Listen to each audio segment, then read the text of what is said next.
हमारे साथ श्री रघुनाथ तो किस बात की चिंता। हमारे साथ श्री रघुनाथ तो किस बात की चिंता।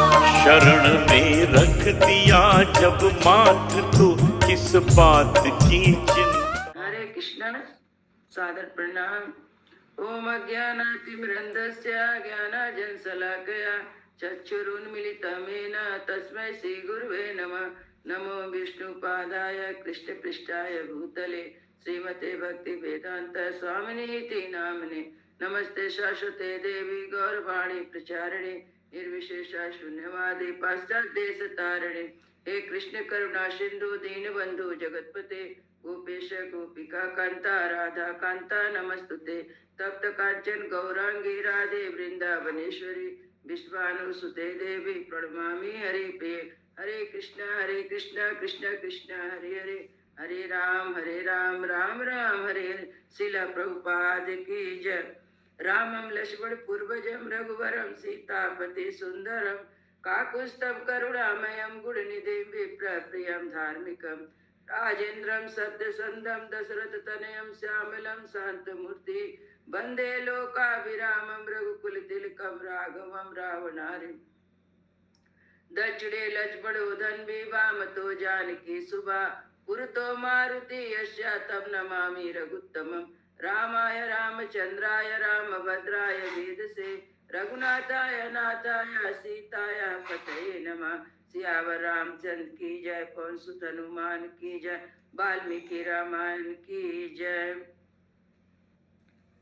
आज 44वां अध्याय का पाठ होगा। 43 अध्याय में था प्रसंग था कि जो भागीरथी या तपस्या करते हैं तो ब्रह्मा जी आते हैं। ब्रह्मा जी कहते हैं कि आप पृथ्वी आ जाए, गंगा जी तो आ जाएंगे पृथ्वी पर, लेकिन इतना वेग से आएंगे उनका वेग को कौन धारण करेगा। शंकर ही धारण कर सकते हैं। ऐसा कहकर ब्रह्मा जी चले जाते हैं। तब भागीरथी जो थे वो शंकर भगवान का 1 साल तक अंगूठा के बल पे, दोनों अंगूठा धरती में लगा के उसके बल पे खड़ा होके 1 वर्ष तक तपस्या किए। तो शंकर जी आए। शंकर जी ने कहा कि मैं गंगा देवी को तो अपने मस्तक पर धारण कर लूंगा। मैं तुमसे बहुत प्रसन्न हूँ और मैं गंगा जी को धारण कर लूंगा। परंतु गंगा माई सोचती है कि मुझको कौन रोकने वाला है। मैं तो जटा शंकर जी को लिए दिए पताल में चले जाऊंगी, इतना वेग से आऊंगी। जब शंकर जी को यह बात पता चलता, शंकर जी अपने जटा में इतना बड़ा जटा बना लेते हैं कि गंगा माई जो थी उसी में भुला जाती है। निकलने का रास्ता ही उनको नहीं मिलता है। तो इसके बाद फिर तपस्या करते भागीरथी गंगा जी शंकर जी का। तो फिर शंकर जी आते हैं, उनको गंगा जी को छोड़ते हैं, बिंदु सरोवर में छोड़ते हैं। तो बिंदु सरोवर से गंगा जी का 7 धारा निकलती है। 3 धारा पूर्व में जाती है, 3 धारा पश्चिम में जाती है।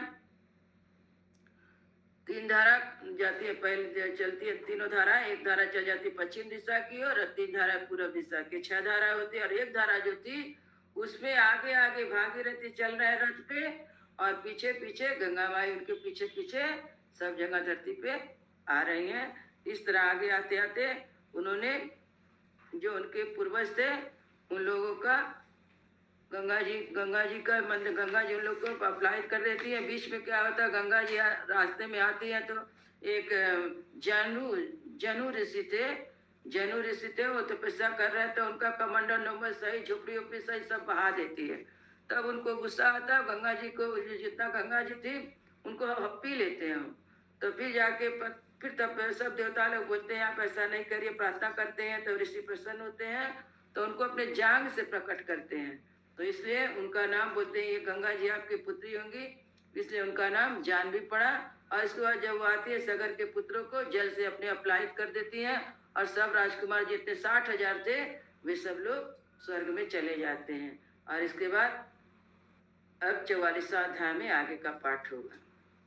ब्रह्मा जी का भागीरथी की प्रशंसा करते हुए उन्हें गंगा जल से पितरों के तर्पण की आज्ञा देना और राजा का वह सब करके अपने नगर को जाना। गंगा अवतरण के उफान की महिमा, मतलब गंगा के ये उफान की, गंगा जो अवतरण हुई है इसकी कथा का क्या महिमा है यह है। और ब्रह्मा जी प्रशंसा करते हैं भगीरथी का। सा गत्वा सागरं राजा गंगायानुगतस्तदा प्रविशेतलं भूये यत्र ते भस्मसात्कृताः भस्मान्यन्यथा लुप्ते रामा गंगया सलिलेन वे स्वर्गलोक प्रभु ब्रह्मा राजनमिदमब्रवीत्। फिर विश्वामित्र जी कहते हैं, श्री राम इस प्रकार गंगा जी को साथ लिए राजा भागीरथ ने समुद्र तक जाकर रसातल में जहाँ तक उनके पूर्वज भस्म हुए थे प्रवेश किया। वह भस्म राशि जब गंगा जी के जल से अप्लावित हो गई तब वह संपूर्ण लोकों के स्वामी भगवान ब्रह्मा वहां पधार कर राजा से इस प्रकार कहा। जब सब पितर लोग चले गए तो ब्रह्मा जी वहां पधारे और ब्रह्मा जी तब भगीरथी से बोल रहे। तारितं नर शार्दूलं दिवं यथास्य देवव्रता षष्ठीं पुत्र सहस्राणीं सगरस्य महात्मना। भगीरथी को बोल रहे हैं ब्रह्मा जी, नरश्रेष्ठ महात्मा राजा सगर के 60,000 पुत्रों का तुमने उद्धार कर दिया। अब वे देवता की भांति स्वर्ग में जा पहुंचे। सागरश्च जलम लोके यावत् स्थास्ति पार्थिवा सगरस्यात्मजा सर्वे दिवि स्थान्त्यति देवव्रता। फिर वह ब्रह्मा जी बोलते हैं कि इस संसार में जब तक सागर का जल मौजूद रहेगा तब तक सागर के सभी पुत्र देवताओं की भांति स्वर्ग लोक में प्रतिष्ठित रहेंगे। मतलब जब तक सागर में जल रहेगा तब तक वो लोग देवता की तरह स्वर्ग में रहेंगे। इयं च दुहिता ज्येष्ठा तब गंगा भविष्यति त्वत्कृतेन च नाम्नां था लोके स्थायति वीरसुताः। ये गंगा तुम्हारी भी ज्येष्ठ पुत्री होकर रहेगी। बोले जो गंगा जी को तुम लाए हो ये भी तुम्हारी पुत्री होगी और तुम्हारे नाम पर इन्हें भागीरथी नाम से जगत में विख्यात होंगी। बोले तुम्हारा नाम भागीरथी है तो गंगा जी का नाम भागीरथी नाम से विख्यात होंगी। गंगा त्रिपदा नामं दिव्या भागीरथी च तीन पतो भावयन्ति तस्मात् त्रिपतगा स्मिता। त्रिपदा दिव्या भागीरथी इन तीनों नामों से गंगा जी प्रसिद्ध होंगी। ये आकाश पृथ्वी पाताल तीनों पदों को पवित्र करती गमन करती है, इसलिए त्रिपदा मानी गई है। मतलब ये तीनों आकाश से तो आई, फिर आकाश से आई थी तो इसलिए फिर पृथ्वी पर आई, तो इनको तीन बोलते हैं, इनको त्रिपदा तीन पग वाली तीन जगह वाली माना जाता है। आकाश पृथ्वी और पाताल, पाताल में भी गंगा जी है तो तीनों इसलिए त्रिपदा बोला जाता है। पितामहानां सर्वेषां त्वं यत्र मनुजाधिपा कुरुस्व सलिलं राजा प्रतिज्ञामपवर्जय। महाराज अब तू गंगा जी के जल से यहाँ अपने सभी पितामह का तर्पण करो और इस प्रकार अपने तथा पूर्वजों द्वारा दी हुई प्रतिज्ञा को पूर्ण करो। मतलब तुम्हारे पूर्वज जो थे कि गंगा जी को लाएंगे ऐसा प्रतिज्ञा करके, लेकिन वो लोग इस संसार से चले गए, उनका प्रतिज्ञा पूरा नहीं हुआ तो उनकी प्रतिज्ञा को पूरा करो। पूर्व क्रीड़े ही ते राजन नेताति यसा दधा धार्मिणा परवेणा था नैस प्राप्तो मनोरथा।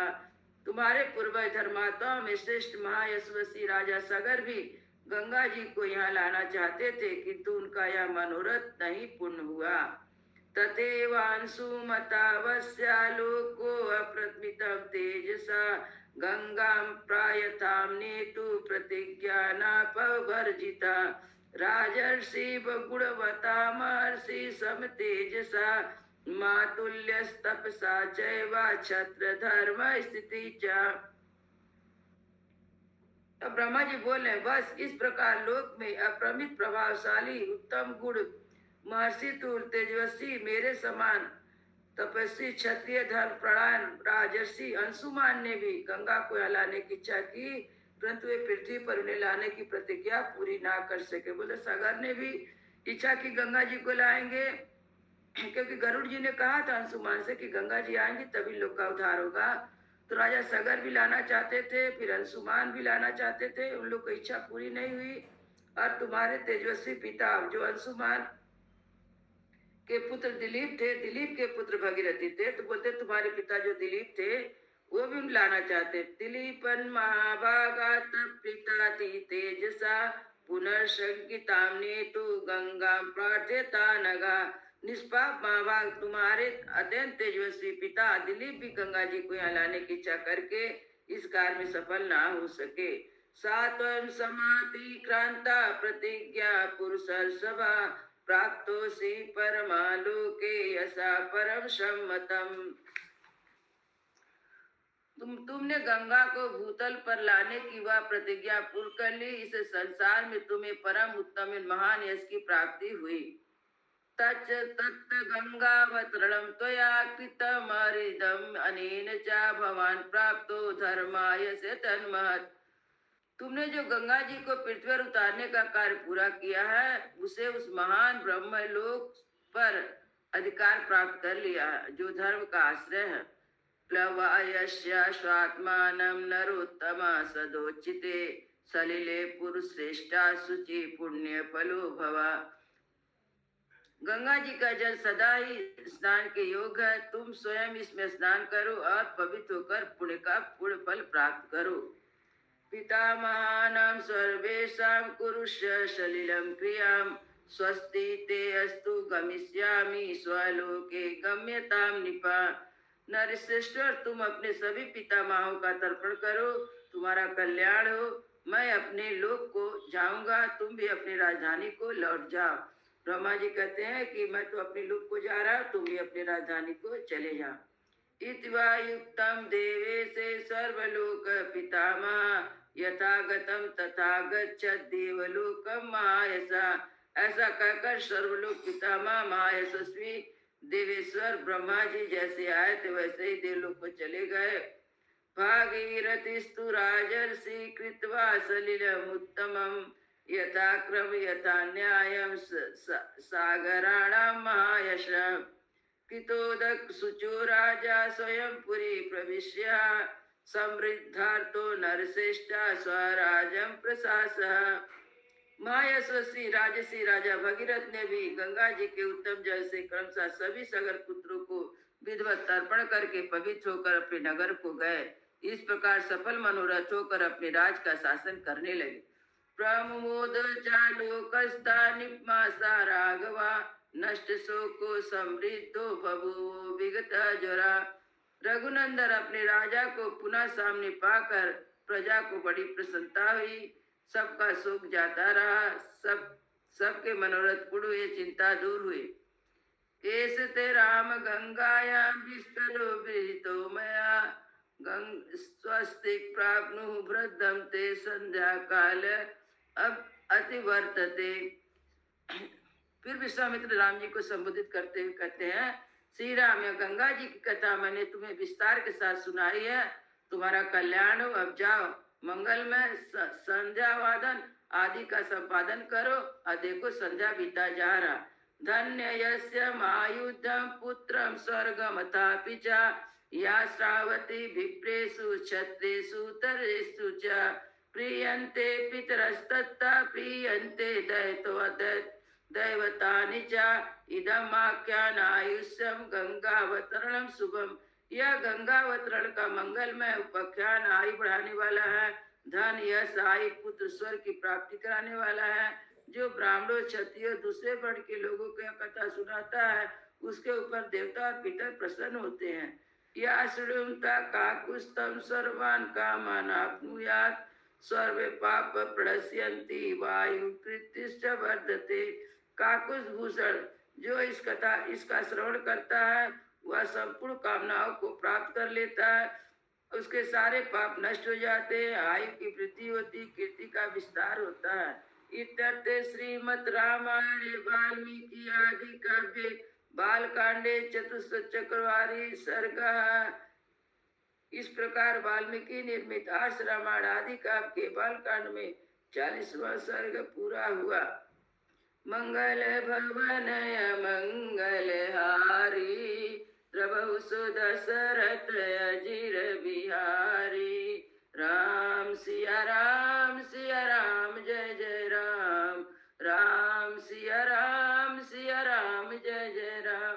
सियावर रामचंद्र की जय, पवन सुत हनुमान की जय। बोलो भाई सब संतन की जय, सब भगतन की जय। जय जय सीताराम।